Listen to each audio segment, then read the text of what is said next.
باش ما نبقاوش في العداوه حنا الجزائري السي الجزائري اللي تتلحق 30 سنه وتتاكل البنات. يا المغرب مبروك عليك رسميا الاخوان. حظوظ المغرب بعد حفل افتتاح كاس العالم للانديه تتضاعف لاستضافه كاس افريقيا 2025. الكابرانات سهرناهم معنا البارح هما والاتباع ديالهم المبردعون، شافوا الابداع يا اخي. اما بالنسبه للفيفا والكاف ما شافوا خلط بين السياسه والرياضه، ما شافوا كيران مضاده للرصاص، ما شفتوا هذيك اللعبه ديال الحناش باش يدخل الجمهور للتيران، ما سمعوا الجماهير المغربيه كتسب في الجماهير ديال شي دوله اخرى. هذه هي الدوله الاخوان اللي كترحب بجميع الدول العربيه والافريقيه والعالميه. شتي الافتتاح في طنجة اليوم يا رب يا يما. اذا اخي المبردع عظم الله اجركم. كانوا مساكن كيتسناو فينا نجيبو حتى حنا حفيد اكرام بي زعما نعطيوه الكلمه يقول لهم شي حاجه. لا شريف وترى المغرب داير لهم الكونتر خطه بصحتكم الشان وعقلوا على القالب. حنا نهار داروا الافتتاح في نيلسون مونديلا هذاك هذوك النيران يديروا هاك. يعوذ بالله وكندوي معاه. فراسكم الاخوان بنو بطوطه اللي كان البارح في حفل تراث الافتتاح راه صابو تا هو جزائري وبالوراق ديالو الشريف اللي صور احداث ابن بطوطه الرحاله الجزائري اللي طوف المنطقه العربيه. نتوما واش سايرين تسمعوا الرحال الجزائري بنو بطوطه؟ عطينا الحقيقه السي المونتاج برك. ولد أبو عبد الله محمد ابن عبد الله الطنجي الشهير بابن بطوطة. ولد في مدينة طنجة عام 703 هجرية 1304 ميلادية. اصبحتوا ضحوكة عالمية، اصبحتم ضحوكة عالمية، بهدلتوا برواحكم، العالم الكل يضحك عليكم. تلا بيني وبينكم خاص اللجنه العالميه ديال التغذيه تدخل عاجلا تشوف هذيك الشكاره حليب اللي كيفرقوا عليهم ياك ممدوبين لهم فيها شي حاجه. الله يعطيك الصحه. هناك الكثير من البلدان الافريقيه التي كانت مستعمره فرنسيه تعطت لها فرنسا الاستقلال، كانت حمايه وكانت احتلال لكي تتفرغ للجزائر. والسي تعراجي تاين الاستقلال سير تهضر عليه. نتوما حيت لا بغيتو تزيدوا في السطح خاصكم تاخذوا الموافقه من المقاطعه الفرنسيه عاد تزيدوه. ما تقدرش اليوم تمس بنايه من البنايات في الجزائر الحصينه بدون قبول او رضا فرنسا بانها لا يمكن ان ترمم. خلينا ساترينكم زعما حضارات شنقريحه يلاه جدوا ليه فرنسا الكونترا وبلا ما نهضروا على المسائل اللي كاينه في المتاحف الفرنسيه. حيت السي عبد المجيد راه شيغور راه ما يقدرش هو يسمح في القضيه ديال الصنداله والعجاج مهما كلفه الثمن، بينما المسائل ديالهم اللي في المتاحف راه سمح فيهم حيت السيد مسكين راه مسير ماشي مخير. متأكدين لو ندخلوا في حرب مع المغرب أكيد ستكون فيها خسائر لكل الأطراف، ولكن ستكون نهاية المغرب. بسم الله عليك وليدي بسم الله عليك يا ودي الله يهديك مسخوط مرتو. زعما حنا يلاه بغينا ننشطوا بهاد كاس العالم للانديه والافتتاح وداك الشيء وجاي نتايا باغي تصيفطنا ماشي حشومه. يعني احنا في الجزائر الآن إذا كان قررنا الدخول في حرب مع المغرب راح ندخلوا، لكننا لا نضمن متى سننهي الحرب وكيف سننهي الحرب. لكن ما أنا متأكد منه شنو؟ ما أنا مقتنع ومتأكد منه 100% أن الحرب لن تنتهي إلا بتحطيم الجيش المغربي تحطيم تام. قول لي باش غتحطم هذا الجيش المغربي؟ باش الدعاء فقط، وربي سبحانه وتعالى هو اللي كيدير كل شيء. عباد الله مازال مضاربين عندك شماع على خنشه ديال الدقيق وانت كتهضر لهم على الحرب.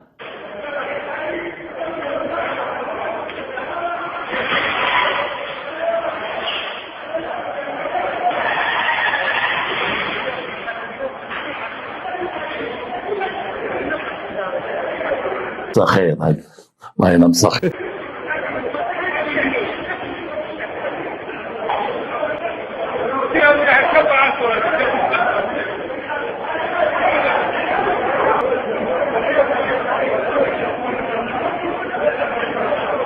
اذا ما فهمتش انا هذه المنظومه تاع البلاد كيفاش ماشيه، اقسم بالله ما فهمت، قسم بالله ما فهمت انا بلادنا هذيك كيفاش ماشي، ما فهمتش والله ما فهمت. وانت دابا ما فهمتيش وبغيتينا حنا نفهموا. تا قول لي دابا مساكن هادو مضاربين مع الحليب والزيت والغاز، تا على خلاو لهم الكابرانات شي جهد باش يتحاربوا. المراركه نبقاو في اطار خوا ما نخرجوش. انا درت فيديو على الغاز وقلت نروح نعمروه من الطاليان تبون عمي تبون هو بعث لي في الاول بالتبون دوكا كي بعث لي الغاز ولا عمي تبون بعث لي الغاز للدار. لا لا لا الاخوان ما تديوش عليه، السيد راه باينه فيه مسكين راه كيهضر تحت التهديد، خليوه. واخا انا عارف هادوك اللي قرا عينيش راه هما اللي داير بهم الفيديو الاول، راه هما باينين مصدين اصاحبي، وهازهم بجوج دقه وحده باينه فيهم باقي خاويين. والله رجال الدار زيدوا بارطاجيو الفيديو هذا باللي تبون بعث المواطن الجزائري الغاز للدار. وراسكم تيقتوا الاخوان، مبروك عليك اخويا مبروك. لا لا السي عبد المجيد خدام شي كوره وجيب المواطن الغاز حتى للدار عنده، ما بغاش هضر حتى راه كون واقف عليه مسكين حضارات شنقريحه تما شخصيا. انت واش باغي تشوهنا مع المروك؟ قول لهم عندنا الغاز، قول لهم راه السي عبد المجيد صيفط لك الغاز. برافو عليكم هكاك، خليو الفرفاره تاعكم ديما تغلي وقولوا تحيا تبون تحيا تبون رانا معاه، باش انا وخوتي المغاربه نضربوا الغاز بلاش في الطليان. الذي أبهر موتسيبي وأبهر أعضاء الكاف. السؤال مطروح، هل بعد مغادرتهم للجزائر سيغيرون رأيهم؟ لأنه لوبي لقجع أيضا بدأ يعمل في الخفاء. تمسخر بينا فين لوبي اليوم؟ باسكو شوف محمد نعطيك لوفيسيال اليوم كاين زوج أجنحة في الكاف راهي في تناطح وصراع حول من يحتضن كان في 25. مالك خضر مالك؟ الجهة تاع الكاف من جهة الجزائر تقول لك المنشآت، حفل الاستقبال، الحضور الجماهيري، الامن، الطرقات، النقل، كل شيء كان موفر. هذا لي نورم كما يقول لك. الكفه الاخرى كفه الكواليس الظلماء اللي تجي في الظلمه. وتينا بنيه التحتيه واين تنظيم واين وسائل النقل كيهضر عليهم هذا. عطينا الصوره السي المونتاج.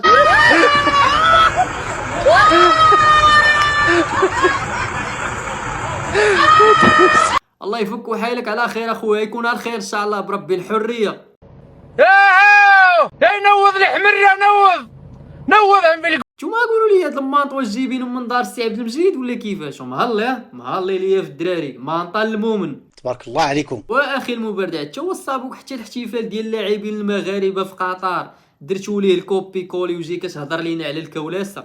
اليوم كل شيء كان يعني جيد. طيب هذه الصورة طبعا من الصور الجميلة بالغيطة طبعا مع والدته طبعا، وهذه لقطات رائعة. راه حتى التقليد ما كتعرفوش تقلدوا، راه هذا هو المشكل. اي والله يجي من يقول الحق. دابا قولوا لي هذه شناهي؟ واش الزياره ديال المساجين ولا شناهي هذه؟ دايرين لهم كرياج وديك الحاله. خلينا ساكتين وكتهضروا على قطر. حاجه وحده اللي نقدر نتفق معاك فيها هي البنيه التحتيه، كاينين عندكم اللهم بارك لعلك ترضى. عطينا الصوره السي المونتاج. Plein de petits chats, chats qui grignotent. Il y a pas grand monde. Waouh, regardez-moi ça comment c'est impressionnant. عراكم هذا النظام ما زلتوا ساكتين، جوعكم ما زلتوا ساكتين، حفاكم خلاكم بدون أحذية وما زلتوا ساكتين. وما شفتوا معايا الاخوان اقوى دوله في المنطقه بالبنيه التحتيه ديالها؟ ما كاينش اللي ينافسهم في هادشي. اوكرانيا بهادشي اللي نايض فيها تمشي ليها دابا حاليا تلقاها خير من الدوله اللي هك في البنيه التحتيه. اما بالنسبه للناس اللي كيسولوا علاش سيدي الصحفي الكويتي منعوه من التصوير في الدوله اللي هك وحيدوا ليه الماتيريال ديالو وسط المطار بينما الفرنسي مخلينو يصور، هذاك اخويا راه طاب عليه المقدم من المقاطعه الفرنسيه، راه جايب معاه شغلو في يدو، راه تسير تهضر مع مول البلاد الشريف شخصيا. هذا هو. بصراحة ما نفوتش الفرصة هذه وأبارك للشعب الجزائري ولسكان ولاية الجلفة. بارك الله. وافقت الحكومة الجزائرية ممثلة في رئيس الجمهورية، وزارة الفلاحة، طبعا الوزير الأول وزير الفلاحة، طبعا الشكر موصول لرئيس الجمهورية عبد المجيد تبون الذي وافق شخصيا استثمار ضخم اللي هو حليب بلدنا اللي راح يكون في المنطقة، اللي هو مصنع كبير قطري معروف ينافس حليب المراعي السعودي. صافي هادشي اللي بغيتو، بقيتو عليهم الطوابير على الحليب والصفوفه والحليب ما كاينش. ها هما سيدي داروا النفس، راه جابوا شركه عالميه بغاو ينافسوا كاع هما السعوديه كاع مثلا. تبارك الله اللهم بارك، الله يقوي الخير. واش جماعه وباركوا الناس حشومه. راح ينتج حوالي 1,000,000 لتر حليب يوميا. نبارك لسكان المنطقه وللشعب الجزائري هذا الانجاز العظيم هذا، الفكره قصدي مش انزال مال. اللي قلنا عاوتاني دابا كيفاش يلا كنتي كتقول لنا درنا ودرنا ودابا ولات عاوتاني فكره ما بقاش الواقع. واش نتوما تبقاو عايشين بالافكار والوهم وداكشي؟ عاودي خليني ساكت ما كاين شاي. بقاو فيها المبردع مساكن متيقي الفيلم وغاديين معاه حتى هذا راه مسخوط مرتول. غير دوز ليه السي عبد المجيد الصالير عاوتاني وجاي باغي نسيكم في القالب ديال الغاز اللي دات لكم خالتي جورجينا. هذا ما عرفتش اشنو كيدير هنا، هذا مالو. حتى من رئيس الاتحاد ديال جمهوريه القبائل كان سيدي في الحفل الافتتاح ديال البارح قال لهم اودي نهبطوا عند الركراكي نديروا تحنا النيه لعل وعسى يتيسر هذا الاستقلال. ولكن التنظيم المغربي قال لي اسمح لينا استاذ حنا ماناش زريبه، راه ما كنخلطوش بين السياسه والرياضه. وحتى من حفل الافتتاح راه درنا فيه غير التراث ديالنا، راه ما جبنا لا حافظ يقيم كما قلت لكم لا حتى واحد، هو التراث ديالنا وما بقاش لينا الوقت باش نكملوه كامل. درنا لهم واحد الجزء حتى الحفل النهائي ونكملوا لهم داكشي اللي باقي ان شاء الله. صح سيدي الكريم، يعني علاش حنا فنانات المشهورات نشوفوهم يلبسوا القفطان المغربي، علاش ما نشوفوهمش يلبسوا القبيلي تاعنا ولا القسنطيني ولا حتى الكراكو الدزيري؟ اش شغل تدخلي سوق راسك؟ علاش؟ علاش المصممين الازياء الجزائريين تاعنا ما يخدموش خدمتهم، ولا لانه ربما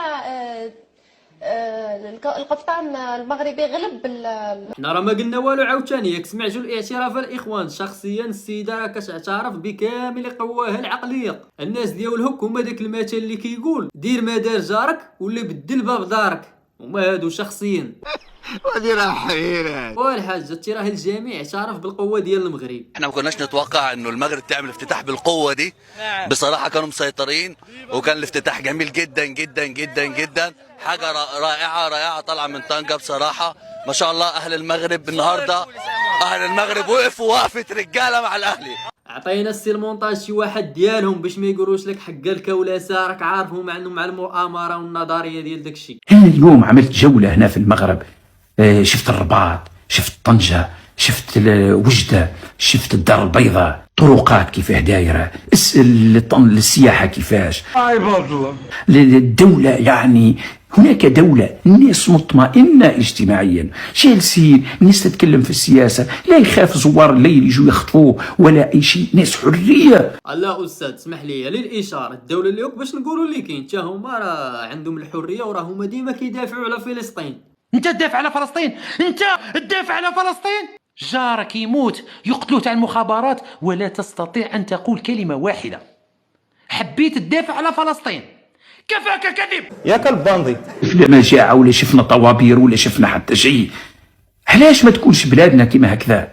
انا لا اقول ذلك حسدا في المغرب، بل اني اتمنى ليه كل الخير، ولكن انا ما كنفكرش في هذاك الشيء دابا. ولكن اتمنى ايضا للجزائر ان تكون كالمغرب. يا سيدي المغرب تكرهوه وتحقدوا عليه، يا سيدي كونوا خير منه. يا ودي راه علاه هما كرهوه، راه ما كرهوش، ولكن راه ما كاينش باش، راه الخيرات ديال هذيك البلاد منهم الغاز والبترول راه محسوبين عليهم، ولكن راه خدامين لوحدين اخرين، خدامين لاوروبا. خالتي جورجينا جيني اليوم باغ اكزومبل الجزائريين نوضوا كاع واش يقولوا زيدوا لنا شعريه، هاكو زدتوا لنا في العدس واللوبيا والمقارون، ما طلقتوا والو، زدتوا لنا في كلش كل الزاد.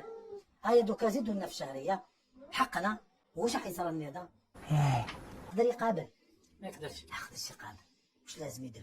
لازم الناس يحسسهم بلي البلاد ماشي مليحه وبلادها في خطر. تيفيولو الحدود تاعها ملتهبه والمستقبل تاع البلاد ماهوش امن ماهوش مضمون ولازم لنا تضحيه. هذا كاع باش ما يقولوش لنا بالاجور. فهمتوا لي الكونتر خطه ديال السي عبد المجيد والكابرانات اللي معاه هي هذه، ومنهم ديك القضيه ديال حقا المغرب راهم جابوا لكم اليهود الحدود وحنا مع فلسطين ظالمه او مظلومه، ورا ما لاقي حتى خنشه ديال الزيت ولا شكاره حليب هو مع فلسطين اللي كيتخلص اعلى اجور في الدول العربيه. ترى فلسطين هو خصو يكون معاك انت. لا لله ودعمت. هادشي كامل باش اخي المبردع ينعس مرتاح وما يطالبش بالحق ديالو في الغاز. باع الغاز تاع الجزائر، الذهب يسرقوا فيه، البترول يسرقوا فيه، الورانيوم يسرقوا فيه، وانتم ساكتين الى متى؟ تخلي عباد الله اخويا هكاك وما يعجبهم الحال. راه واخا هكاك راه الطوابير راه فيها المنافع وكتعلم الصبر ومنها رياضه. واحد فينا هذا كان